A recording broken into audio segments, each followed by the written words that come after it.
Coming up on Mountain News this morning, the Eastern Kentucky floods happened almost 1 year ago, but some people are dealing with the traumatizing effects of the historic event.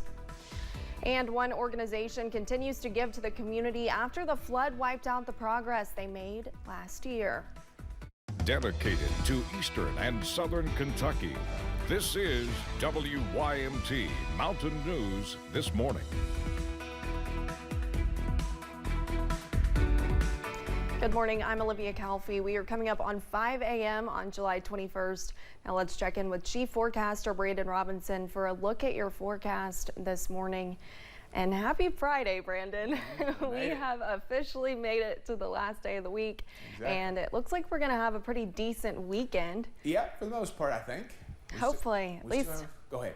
Well, I was going to say maybe we can at least get outside this weekend. Yes, we still have one hurdle to get through, though. Thankfully, the storms did not materialize yesterday, but the cold front is moving in today. Now, I think it's a mainly dry cold front, but a few showers and maybe some rumbles of thunder out there this morning. A live pinpoint Doppler radar. Two spots I'm going to show you. We got one over into parts of eastern Pike County there, just to the north of Pikeville, stretching all the way over toward Phelps, Feds Creek, and over into parts of West Virginia there. Gilbert, you see that over there in Mingo County. They're going back toward Logan County a little bit. So again, some showers over that way and some down toward Weeksbury there in Floyd County. Just noticed that one a couple minutes ago. And a few over into parts of Bell County and Lee County, Virginia into the south. So again, nothing major this morning. Thankfully, the storms did not materialize yesterday. I don't know about everybody else, but I'm happy about that. Temperatures out there very mild, very muggy this morning. So again, be aware of that as you head out the door. 60s, 70s, not a whole lot of 60s. Even the warmest or the coolest spot in the region is 66. So that tells you it's pretty muggy out there this morning. 73 looks to be our warm spot in Irvin and in Monticello currently at the moment. So we're going to keep an eye on things for you. Now, as we go deeper into the day, we're going to see possibly a mix of sun and clouds, possibly more clouds as the front rolls in tonight completely. And then for the weekend, much cooler air. We'll have all that for you and break it all down here in just a few minutes. Olivia? Thank you, Brandon. Nearly a year after the devastating flooding in eastern Kentucky, many people are still dealing with the effects, while also battling the trauma that comes with experiencing a natural disaster. Alyssa Williams spoke with flood survivors and mental health professionals to learn more about what this battle may look like for eastern Kentuckians and how they can cope. It just kept rising and kept rising. And by 7 o'clock that morning, when I normally get up for work, there was probably 5 foot of water going through my house. Knott County native Nathan Smith was one of many eastern Kentuckians to lose their homes in last year's flood. But Smith says beyond the physical damage, the events of July 28th have taken a toll on him mentally as well. Anytime that I know we're going to get a bad storm or it looks like it, I'm on edge. I don't sleep well through the night. I'm always up. Any kind of signs of bad weather, yeah, it automatically takes you back to that night, to that morning. Psychiatrist Dr. Jonathan Martin says many flood survivors could be facing PTSD-related symptoms following the flood, but there are resources available to help, even for those with limited access. The best advice I would give is just to ask, because there's likely some accommodations or some resources that we may be able to access, even if we don't have transportation or we don't have Wi-Fi or we can't use a phone or we can't travel outside of our area or we have childcare needs. Smith says although many people may still be struggling after floodwater subsided, he has faith Eastern Kentuckians will rise above the trauma. East Kentucky is strong. We are strong people, and we will come back. It may take a little while, but we won't give up. Dr. Martin adds as more time passes, the more flood survivors will continue to heal. Alyssa Williams, WKYT. We will have more coverage of last July's flood in the days to come as we approach the 1-year anniversary of the event. That includes our documentary Faces of the Flood, Friday, July 28th at 7 p.m. A new business in Letcher County is taking sweets to the streets. Tasty Treats by Tab, the new rolled ice cream food truck, will bring some different dishes to the area, from the specialty rolled ice cream to cotton candy and more. The business will make its way to people around the region.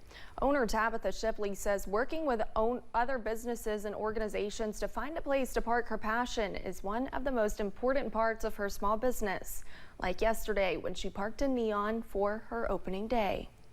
We are local people and we help each other, and if these are our customers, they're our friends, and I think that we should help each other. The truck's treats include funnel cakes and fresh waffle cones. You can find the menu and schedule for the truck over on our website. A canine in eastern Kentucky will soon get new body armor. The Floyd County Sheriff's Office says Canine Mako will get a bullet and stab protective vest thanks to vested interest in Canines Incorporated. The nonprofit donated the vest. Mako's vest will be embroidered with the statement "In memory of Canine Drago." Drago was killed in an ambush last year. Mako now fills his position. A back-to-school tradition will soon return to Central Kentucky. The YMCA of Central Kentucky is getting ready to gear up for more than 5,000 students for the new academic year. They will be holding their annual back-to-school rallies throughout the region on Saturday, August 5th. The YMCA has carried on that community-driven initiative for the past 12 years. Organizers say in that time, demand has only gone up. We've seen a growing number of students who receive school supplies, and we believe that this will allow a little bit of flexibility to some of our families who struggle. Barry says you have to come in person to a distribution site on August 5th to register and get a backpack.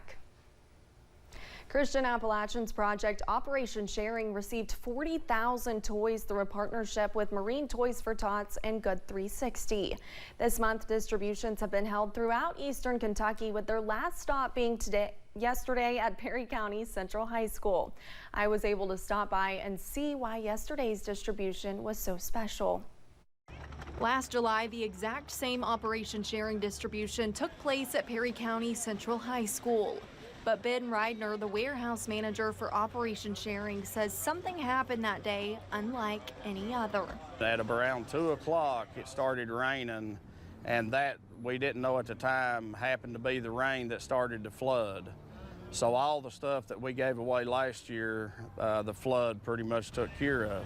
Reidner added when Marine Toys for Tots and Good 360 reached out this year, they knew exactly where they needed to be. Mother Nature took a bunch of smiles from us last year, and hopefully we can provide them back this year. And Special Projects Coordinator for Marine Toys for Tots, Anthony Wilson, says he hopes the kids in Perry County feel special with a little extra help from their brand new toys. It's hope. It's saying that there are people out there that do care about what you're going through.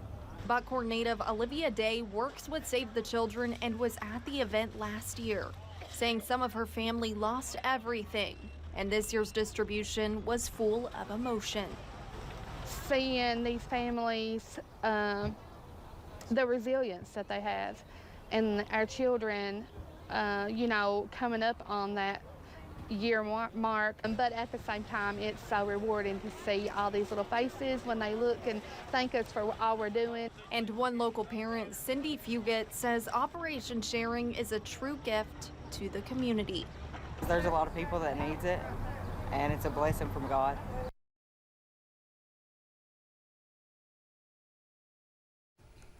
The Christian Appalachian Project staff says they could not make any of this happen without the countless volunteers and help from multiple organizations. A follow-up to a story that got a lot of attention, a Tazewell man's stolen Jeep has been found. You'll remember this case from earlier this month. The thief left a note saying he was sorry for taking the Jeep and would eventually return it. Authorities have found the Jeep in Ewing, Virginia, and say they have a suspect.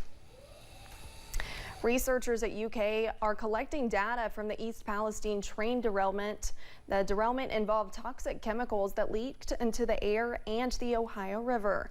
UK's research team is studying the short and long-term health effects that the chemical spill has on the community.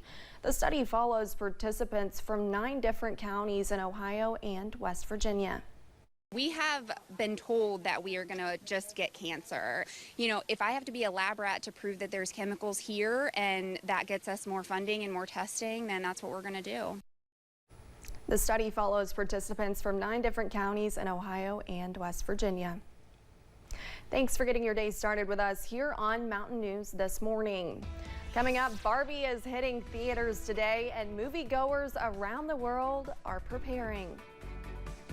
And the last hurdle in our active weather pattern is on the move this morning and should be gone just in time for the weekend. I'll have the latest in about 3 minutes.